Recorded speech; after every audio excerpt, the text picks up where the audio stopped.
Okay. Hello, everyone. I hope you've all been enjoying your conference so far. Thank you for coming for this talk. So Rune's talk will be recorded, and he has office hours after this in the discussion space just beside us. But we might have time for questions. So please use Swapcard, the live discussion part, and put your questions in while we are speaking. And that more upvoted questions will be prioritized. So, a little introduction on Rune. Rune-Christoffer Dragsdahl is the Secretary General of the Vegetarian Society in Denmark, and he is a representative for Europe at the International Vegetarian Union. So give a warm applause to Rune.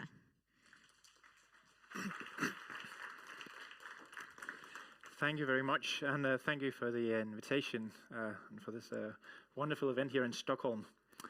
So I'm here to share some experiences from the policy work with how to transform the food system. So what I will come up with in the next 20-25 minutes, half an hour, will be some very, very brief background about the organization I'm coming from and some recent plant-based policy initiatives in Denmark. But the main focus will be 7 specific recommendations for effective policy work when you want to try to transform food systems. And then also in the true spirit of effective altruism, I will also, of course, mention some limitations and weaknesses of these recommendations. Yeah, very briefly, the Vegetarian Society of Denmark is a key plant-based player in Denmark. We were founded in 1896, so that's 126 years ago. And we do work to promote vegetarian living, but also to reduce animal products across the board, and both for animals and humans and global sustainability. We have a motto. We are saying it's not important who you are, but what you do. So focusing more on action than identity in the way we talk about things. And we also believe that every plant-based meal makes a difference. That's another motto. So around 4,000 members. That's just regular people who pay their annual fees. And then now we do have 18 paid staff and still also people doing voluntary work. And you might compare this to like 8-9 years ago when we had 0 paid staff. So we're one of these, you can say, plant-based, vegetarian, vegan organizations modernizing, coming from being a voluntary organization to also being a professional organization with staff, apart from the volunteers. So this is kind of one of the, you can say, claims to fame for Denmark on the plant-based scene. As many of you might be aware of, Denmark has a very intensive livestock production. We're still the country in the world with the highest number of animals per person. We always have to remember this, so no one accuses me of greenwashing Denmark, that we're still in that situation in Denmark. That's also, but that the more so makes this headline very dramatic, because you're saying, okay, is this happening in Denmark? More concretely, this deal and some other initiatives in Denmark include these listed here, that there is a decision that Denmark will make a national action plan for plant-based food products. It's expected to be ready just within 1 or 1.5 months, finally. So we are, of course, all curious to see what that will consist of. Apart from the action plan, there's a new plant-based fund with around 85 million DKK per year for 8 years. So totally it's like 100 million euros, approximately. There's a plant-based eco-scheme with some EU funding being retargeted to farmers that grow plant-based foods for human consumption.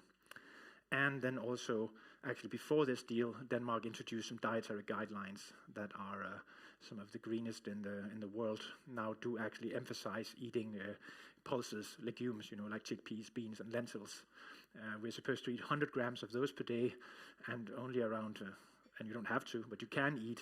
The recommended limit of meat is like 50 grams per day. But they recommend us to eat 100 grams of lentils, chickpeas, beans, etc. So that's really a major thing, actually. Finally, some existing EU funding for environmental technology is also expanded, so it can include some investments in technology for processing the crops coming from farmers growing plant-based foods. And finally, there's actually even something indirect. Denmark still has an ambition to increase organic production, and through increasing organic production, you do decrease the number of animals, because there are less animals in organic systems because they are less intensive. So that itself also actually does. That's the only thing in the deal that explicitly will cause less animals, will result in less animals. The other initiatives are more, you can say, indirect, promoting plants. I'll get back to that later. So because of that deal, actually, we did get a grant from Center for Effective Altruism some years back to strengthen our policy work further and also to share some of that internationally. So we are still working actually on a white paper because we still want to include more and more in it all the time. But we've done several webinars and we're doing one-to-one mentoring to organizations from all over the world who are curious to know about policy work. So of course, when sharing recommendations, whether at these one-to-one mentorings or here at this presentation, you can always ask yourself, okay, so this was what happened in Denmark, some of these things, but would this also work in another country? And in which countries? I generally have tried to take some kinds of recommendations that I do think would work in a lot of settings across the world, so take it up at a bit more general level. But then I will come with some concrete examples to give you an idea about what that could be, for example. These are the second ones, but I'll just move to the next slide, but just for the purpose of giving a structure of the presentation. I'll start here. I was an intern with the FAO, the Food and Agriculture Organization of the United Nations in Brussels, 12 years ago. You can see me sitting there in a woolen sweater on one of the pictures. That's not normally the style. That's actually what I learned to wear, a formal shoot like this. Because of that internship, I bought this one. It's quite old, but I like to use things for many years to save resources. Anyway, that day I was wearing a woolen sweater because it was damn cold in the office. Anyway, my main purpose here is the other picture. What I want to draw to your attention is that there are a lot of nice cards lined there at the edge of the window. So my boss, that's the elderly white male on the picture, his most important endeavor every year at his lobby office there in Brussels for the FAO was to ensure that everyone in Brussels got a calendar from the FAO. And he had such a strong network that he really made sure to send that calendar out personally to everyone he knew in Brussels. And that was the role of the intern, so that's why I had to do it and pack it. And I felt, oh, silly intern task, come on. Why should the intern do this? But someone has to do it. What I learned was actually that particular thing, sending that calendar, and actually it was appreciated, it was used. When you enter the European Parliament, in the big grand foyer of the European Parliament, that was the calendar standing there at the reception desk. So this guy had his network in place. It was not just about sending calendars unconsciously, how can you say, without any conscience, just let's send some calendars out there. He knew most of the people who received the calendar. And that's why it was actually a very effective, small kind of lobbying, maintaining a relationship that he had built up through years and years. And I think that's my key point here, that it really matters. I know it's very simple, but for policy work, you have to create good personal relationships. And some of that you might need time. You should preferably be nice or kind or charming or friendly. And that also has to be authentic. Because you have to be believable and normal and kind of someone people can relate to. And it matters also that you are factual and pragmatic and you're patient, trying not to rush to convince someone. If you meet a politician who is really not of the same opinion as you, you might need to meet that person many times over several years before that person will eventually start listening to your ideas. You might also, for some of them, have to make it clear that there's some kinds of activism you don't support for them even to want to meet you again. But the point is, in my experience, once they do get to know you better, you can gradually sharpen your edges. I've heard people saying that, yeah, some years back, you used to be a bit more wild, and now you've become much more professional and pragmatic. And I actually don't think I have changed over the years that much. I think I have pretty much stayed the same, but they needed to get accustomed to this kind of guy being around there with these sorts of arguments. So there are people who can appear radical from politicians initially, who over the years, they will get used to you as actually, you're a human being out there, and I know you. I know you. Nice to see you again. That's how a lot of human relationships work. So you need time. And I think related to this is also a point that I think if you really want to have an impact in policy work, once you've found if you want to work with that professionally on food systems or animal advocacy, etc., you should probably stay with that job, supposing you're good at it, but stay with it for many years, because it takes years to build up that network. If you change to a different job elsewhere, the organization you work for will have lost an incredibly important network, which is deeply personal sometimes. There are some of our main contacts now in the Danish Parliament. It's the organization of the Vegetarian Society that they refer to, but they do also trust me a lot. So that matters. You have to build up that personal trust, and that is difficult to transfer. You try to transfer it. You want others to have it as well.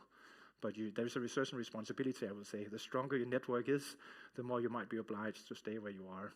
Unless, of course, you can use the same network in a new position for a different organization. You might have heard the stories about from the Netherlands. They came with this plan, 25 billion euros to radically reduce livestock numbers.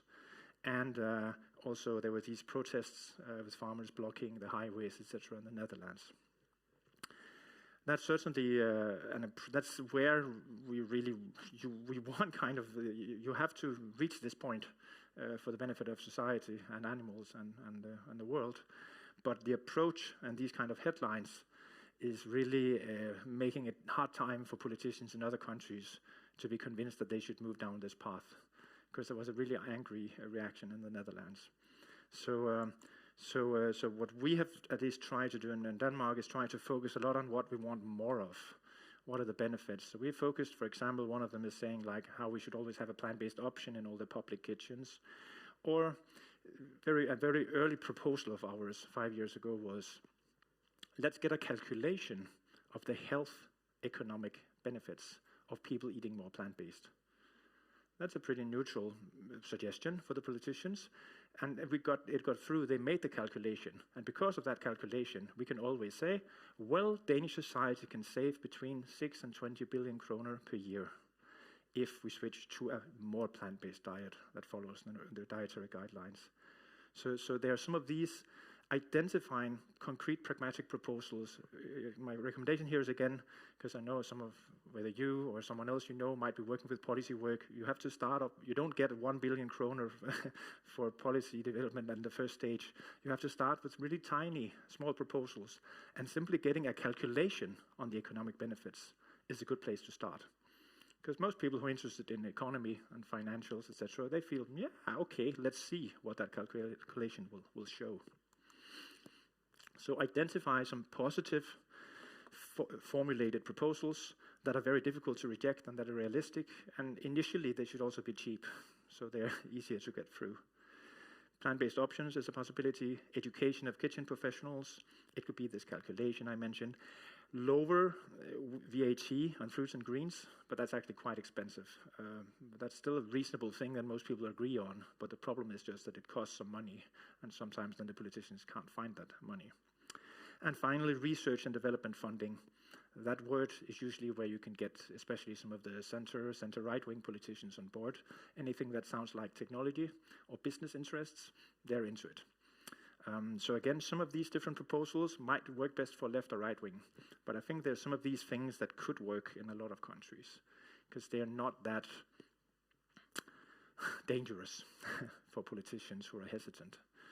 Remember, you generally need a majority of people in any given parliament to vote for something to ultimately get it. We don't just want one party to suggest it and get a lot of media attention. We actually want a majority to get it through. Of course, also, we want to adjust the proposals if necessary when you get feedback from politicians. For example, we started running that campaign on a plant-based option 6-7 years ago in Denmark because we were inspired by colleagues in Portugal who got it through. I hate to say that we have still not gotten this in Denmark after trying for 6 or 7 years. But because that proposal sounded somehow meaningful, it was not really attacking anyone. It was about expanding options. That proposal still created an entry road into talking with a lot of politicians about other options. So we actually got a lot of other stuff and not the thing we really wanted initially. but identifying things that makes people want to talk to you and where they don't feel they have to be on the defensive can be really helpful, I think. Generally, the feedback we've gotten from politicians, and also referring to my previous recommendation, is that they are saying it really matters that you come with concrete proposals that are realistic for them. There are actually a lot of politicians who want to do what the civil society suggests, but they still will their head will go straight into a wall when they ask someone else higher up in their parties and have to get more parties on board if you're a multi-party system. So you kind of, I think as NGOs, we have to help the politicians identify proposals that they can actually also get support for, because otherwise we're just wasting our time and getting frustrated and becoming pessimistic about everything. Also related to the previous slide, I just want to add that one good example of how building up relationships matter is that there is a high-level politician in Denmark on this agenda. She used to be really skeptical she was fighting for solar energy and wind energy and everything, but she was not really into food and agriculture. She didn't really see the point of that and felt like, especially vegetarians and vegans, they were kind of really like poof. Slowly over the years, warming kind of up, kind of building a relationship to her through inviting her to debates, giving her a copy of a book about plant-based nutrition. Little by little, suddenly one day she sent a photo of that book saying, "Now I read the book and now I'm actually convinced. Let's do something now." So patience matters. Using the best facts and sources is really important. I generally feel like simply doing this thing, like instead of saying that Bloomberg claims that the future market of plant-based foods will become this, we've added a lot of different sources in one graph and saying like all these different analysts and bureaus and banks are expecting an increase. They have different expectations for different years, but it's kind of pointing in a direction. So showing these graphs to them is really helpful, something factual and business-oriented here that often works. Also, this slide is one of my favorite slides, because one of the key arguments that you encounter is still, what about China? What about the rest of the world? They want more meat. That's the rhetoric being used. This one is a nice survey made in 27 countries where you can see that people across the world are kind of split between preferring real meat from animals and meat-like alternatives made from plants. So the fact that you can refer to a credible survey showing that even in China, half of the population would prefer a meat-like alternative made from plants. That's useful to counter some of the typical arguments. So this is not a talk about all the good arguments for this, but it's just saying like when you're carefully choosing the right factual arguments, there are actually a lot of politicians out there who will listen to them. But one has really to carefully, and that will take years sometimes to find out what works, which of the arguments are actually those that they will bring forward into the rest of their parties and bring to the finance minister and eventually the prime minister. In Denmark, when you have social democrats in power, they really care about jobs and labor. So you need something that refers to maintaining and creating and improving jobs. That's how it is. But it can be different in different countries and different situations. So again, one should show that one has the high quality data and sources, using UN reports, credible science, credible surveys, sending these data to all relevant parties, even those who are not interested. Because in my experience, it means that even some of those parties who are still skeptical, they will start becoming a bit more neutral. If you at least give them a lot of good arguments, they'll move their position slightly. They are not so much against any longer, but just being more, maybe. And that's better than being actively resisting it. And also an important thing, of course, is that generally one should remember showing that the public is with you. Like if you have polls that shows the public that a majority of people would like to eat less meat, even though there's still much less people who actually do it. But if people say they would like to eat less meat, use that as an argument. So politicians are saying, your voters want to eat less meat. Now we have to find out how to help them to eat less meat. That is really, I think, a winning argument. We've managed to create a debate where it's a publicly accepted fact that Danish people would like to eat less meat, but that they are not doing it. Of course, you want them to do it, but just winning the fact that they want it is really important to advance the cause. And also, as written here, nudging, it's important to remember also that some politicians will say we just need information campaigns and dietary guidelines. And then one has to be really clear in saying, no, science shows people need help. People need food environments that are designed to help them in their daily lives, because most of us can't take rational, informed choices so many times a day throughout the year. So policy initiatives should support that food environment, not just information. So generally, I feel the quality of debates about meat has really improved in the Danish parliament. The most recent debate, there was hardly any politician left, even from the most right-wing parties. Even they were not really ridiculing this any longer. When they were voting in this fund recently, it was part of a larger compromise between a lot of parties, but there was one right-wing party which was not part of that compromise. So they had their chance. They could have went up to the stage and saying, we vote against this fund because don't force us to eat less meat, blah, blah, blah. They did not. They came and said, to everyone's surprise, we will also support this plant-based fund because we think it is an intelligent proposal. Yeah, actually surprising. But so then some of the other parties who were forced to be part of the deal felt confused. Why are you supporting it? Because we only support it because we have to, because we're part of a deal. But I think there is something here. Over time, you can improve that quality, because that is what happens in a lot of countries still, that these debates become too heated, too populist. But by feeding with a lot of arguments, you can, over time, improve that quality. Time is running, so I'll just move quickly into the next one here. At a very, very early stage, I think when you want to get in touch with politicians, one should simply be very patient and continuously inviting the politicians for meetings and debates. Again and again and again. Maybe in the local area, local region where you work, you know someone who could appear at least for a local debate, but who are part of the national parliament. There is always a way in with patience, with invitations. Once they come and join you on stage, they might still be saying silly things the first year, but the second year you invite them, they'll be a little less silly in what they say. And over the time, they'll become more neutral, or maybe even they will become positive. But patience. This can take several years in my experience. Sending out surveys ahead of elections with a lot of concrete ideas is also quite nice, I think, that they simply receive an email with some possible policy proposals.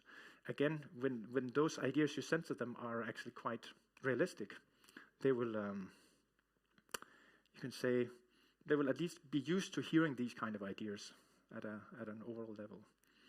And at some point they will say yes to meetings, so we've got from knowing one or two parties, mostly left-wing in the parliament, to now all across, even the right-wing parties.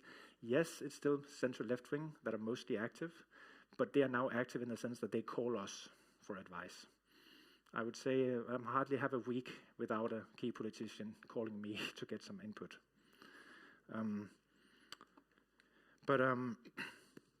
Yeah. Identity really matters here. We should be careful about not getting into identity, but getting into action, as I mentioned earlier, using the words that are related to action rather than I am something and you're something else. Also, remembering that I like this slide because it kind of shows the imbalance today of the world's mammals, that only 4% are wild mammals. And this is an excellent environmental biodiversity argument, but it indirectly also refers to animal ethics still, but in a different way. And to me, that has so far been one of the most effective animal ethical facts I've given. That actually talks about biodiversity, but between the lines also about animal ethics. And for some of those politicians who are more hesitant to direct animal ethics as an argument, this can be quite useful. I'll just move on from this one. Finally, some years ago, we made a campaign to show that actually you don't need to have dairy products in your diet to live a healthy life. And we managed to get the Danish Food Administration to go out on television and say, it's correct what they're saying. You can eat nuts, kale, tofu, leafy greens, and then you can cover your calcium intake. They said that in a response to a campaign we made. I think personally it was important that before publishing the campaign, we wrote directly to them and saying the purpose of our campaign, trying to go into this, is this, this, and this. Because then they maybe had just a few days to reflect, okay, maybe we shouldn't go out too defensively against this. Maybe they have a point. So I think there's a point that some of the people you're trying to argue against, you might even want to notify them ahead of criticizing them publicly. Some fights you don't want to take publicly. Other things you might want to take behind closed doors. And that's my 6th point here. And finally, generally be respectful, even if people are ill-informed. There are people who will say a lot of nonsense, but you still have to be respectful, even though they say uninformed things. And keep some of those fights behind closed doors sometimes. Because if you humiliate people publicly by saying you're more clever, they might not want to change their opinion at all. Finally, we created something called Danish Network for Plant Proteins. What I want to talk about now in the 7th point is collaboration with strategical partners really matters. So we created this network 3 years ago. It has 180 professional members from all the range of industry, farmers, and other organizations. We created a strategical collaboration with Organic Denmark, with the organic farmers. And we made this report together with Greenpeace and the Nature Conservation Society of Denmark and the Plant-Based Business Association. Finally, we also make this collaboration with the biggest farmers association in Denmark, the ones who are also organizing Danish Crown and Arla. They are also behind them. And the reason why they invited us for this was that they said they noticed this network was successful and there was a lot of vibrancy in this, so they felt, okay, we better do something as well here. So what happened is these are very different kinds of collaborations. Greenpeace got really not so happy with us for having collaborated with the biggest farmers union / Danish Crown and Arla. But the same happened vice versa. The biggest farmers union were not so happy that we collaborated with Greenpeace. And I think maybe because of that, we probably did the right thing. And I don't know if others can do that in other countries too, but I think there's a point here. It can feel dangerous to collaborate with someone where you feel, are they using you for greenwashing? Or are you getting into bed with the devil? But if you manage to collaborate with a variety of organizations, you can still prove that you're not just being... I think this is a tricky one, because there are some NGOs who actually now tend to work to collaborate a lot with businesses, also on plant-based, and without even forgetting to ask critical questions. And at the same time, there are others who just refuse completely to collaborate with businesses. I think we have to find something in between that idealism and business. Strategic partnerships are really important. And I think a key thing is we have to find out how can we unite the whole foods and organic segment with the tech business segment. Because we need both the natural solutions and we also need the imitations. And there's sometimes a fight between these two camps within this. And that can really, I think, disrupt the whole agenda.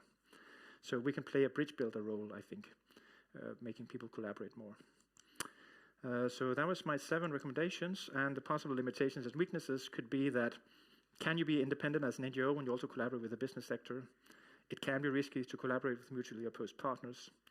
There could be this quite heavy reliance on personal relations, as I mentioned earlier. That's also a strength, but it could also be a weakness.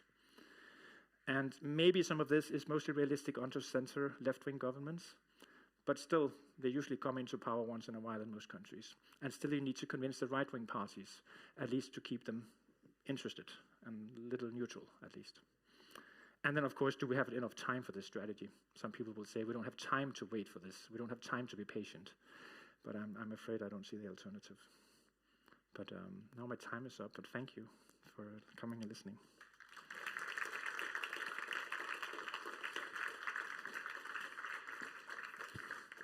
Thank you, Rune, so much. We have run out of time, but we are going to office hours in the discussion space, so you can follow us there or walk there just around here, and Rune will answer your questions there. Thank you so much, everyone.